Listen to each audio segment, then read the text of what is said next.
안녕하십니까, 왕상환입니다. 자율과 경쟁이라는 방향을 가지고 우리 정부가 교육 정책을 추진한 지 벌써 2년여의 시간이 흘렀습니다. 그동안 우리 교육 현장은 어떻게 바뀌었고 또 어떤 성과가 있었는지, 그리고 남은 과제들은 어떤 것들이 있는지 EBS 교육초대석, 오늘은 교육과학기술부의 이조 차관을 모시고 말씀 나눠보도록 하겠습니다. 차관님 안녕하십니까? 네, 안녕하십니까?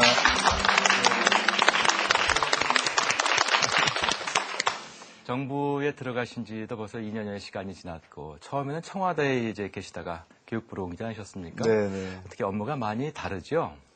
예, 아무래도 이제 부처는 직접 이제 현장을 챙기는 업무를 하니까요.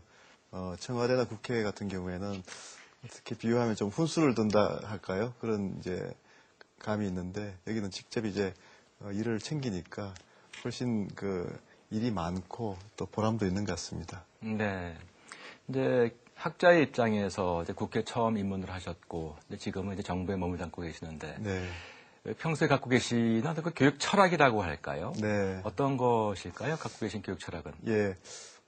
여러 가지 이야기를 할 수 있겠지만, 저는 우리 교육 정책을 수립하고 또 집행을 할 때 가장 큰 원칙은 학생과 학부모 입장에서 교육 정책을 해야 된다고 생각합니다. 네. 그러니까 소위 수요자 중심이라 할까요? 그러니까 결국 우리 학생들이 만족해야 되고 또 학부모가 만족하는 그런 교육이 중요하다고 생각합니다. 말씀하신 부분에 누구도 공감을 하지 않는 사람들이 없을 것 같은데요. 네. 현 정부의 그 교육 정책을 추진하는 과정에서 그 가장 핵심에 계셨던 분으로 알려져 있고, 그래서 더 궁금한 부분인데요. 우리나라 교육의 그 개혁의 그 방향과 관련해서 어떤 점들이 가장 어려운 점으로 꼽아지십니까? 예, 저희가 이제 이 교육 변화라는 것이 사실 다른 정책의 변화와는 다르게 시간이 많이 걸리는 것 같습니다. 네. 예, 그리고 근데 이제 경제 정책 같으면 이자율을 바꾼다 그러면 그 효과가 바로 나타나지 않습니까? 네. 근데 이제 교육 정책은 어떤 정책이 바뀌더라도 그것이 이제 우리 학교가 10,000개가 넘습니다. 10,000여 개의 학교가 변해야 되고 또 거기 선생님들이 변해야 되고 결국 또 이제 그 학생과 학부모가 변한 수업 내용에 따라서 그걸 실제로 체감을 해야 되고 하니까 시간이 참 많이 걸리는 것 같습니다. 네. 그래서 그런 이제 과거에 보면 이런 이제 정책이 또 시간은 많이 걸리는데 그 효과가 너무 자주 바뀌니까 실제로 현장에서 효과가 나타나기 전에 또 정책이 또 바뀌어버리고 하니까 실제로 현장은 크게 바뀌지 않고 정책만 자꾸 바뀌어서 혼란도 많이 줬던 것 같습니다. 그런 면에서 지금 그 교육 정책에 대해서 신뢰도 많이 떨어져 있는 것 같고요.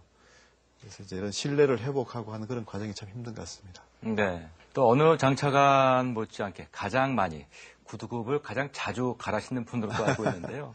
그만큼 이제 일선 현장을 자주 다니신다 이런 뜻이 아닐까 싶은데, 네. 얼마나 자주 일선 현장에 나가십니까? 예, 저희 이제 말씀드린 대로 이제 그 현장이 바뀌어야지 교육이 바뀌는 거라고 생각합니다. 그냥 교과부에서 정책이 바뀌는 것만으로는 성공할 수 없다고 보고요. 네. 현장에 접근하는 것이 참 중요한데, 그런 면에서 저희가 가능하면 학교를 많이 찾고 있습니다. 그래서 일주일에 한 번 이상은 학교를 방문하고요.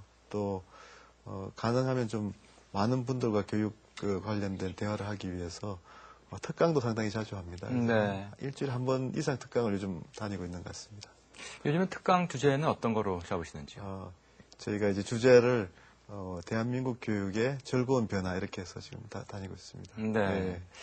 그와 같은 특강을 통해서 또는 아니면 직접 대화를 통해서 네. 여러 그 반응들을 보고 계실 텐데요. 네. 현장의 모습과 목소리는 어떻던가요?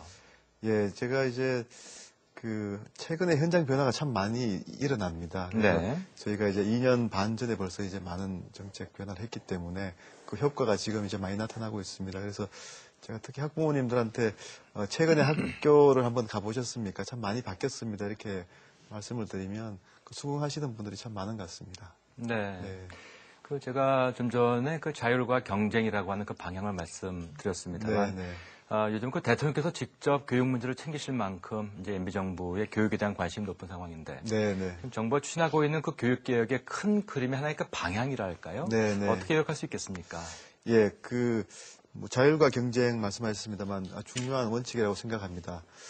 그렇지만 이제 자율과 경쟁은 그 하나의 수단인 거죠. 그래서 네. 저희가 이제 교육 개혁의 목표를 정말 우리 교육의 본질을 살리는 쪽으로 지금 잡아 나가고 있습니다. 그래서 교육의 본질은 기본적으로 그 교육의 즐거움이라고 생각합니다. 그런데 이제 그동안 너무 교육이 즐겁지 못하고 참 고통스러웠던 게 사실 아니겠습니까? 네. 사교육도 너무 많고 또 입시 고통도 심했고 또 주입식 교육의 고통도 있었고 그래서 그런 이제 고통을 최대한 많이 줄이고 우리 교육의 즐거움을 살리는 쪽으로 그렇게 교육을 변화시키겠다 하는 것이 아마 큰 방향이라고 생각합니다. 예. 사실 학교 가기가 즐겁고 네. 또 학교에 남아있기가 즐겁다라고 하면 정말 뭘 바라겠습니까? 네, 네. 아마 학부모 학생 모두 지금 말씀하신 부분에 공감을 할 수 있을 것 같긴 한데요. 네, 네. 그 지난 2년 동안 정부가 그래서 교육개혁을 추진해 오지 않으셨습니까? 네, 네. 그 성과랄까요? 그것을 네. 어떻게 평가를 하고 계신지요? 예. 저희가 이제 한 2년 반 지금 지났는데요. 상당히 일관되게 정책을 추진해 왔다고 생각합니다. 그래서 이제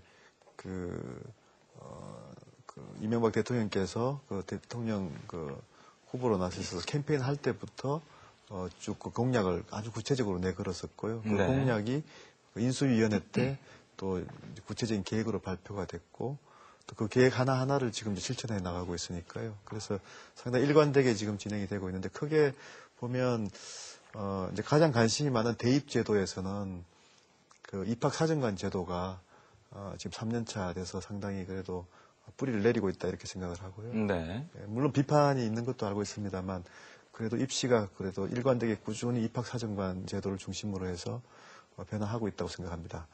두 번째는 이제 평준화 제도가 그 고교 다양화라는 틀에서 상당히 많이 이제 수정되고 있습니다. 그래서 뭐 자율형 사립학교, 마이스터 고교, 기숙형 고교, 또 자율형 공립고까지 상당히 많은 한 400개 정도 되는 다양한 학교들이 지금 고교들이 생기고 있고요. 네. 세 번째 방향이라고 하면 이제 학교의 책무성을 높이기 위해서 이제 학부모님들 많이 관심이 있으신 교원 능력 개발 평가라든지 또 최근에 교장 공모제라든지 또 이제 전국 단위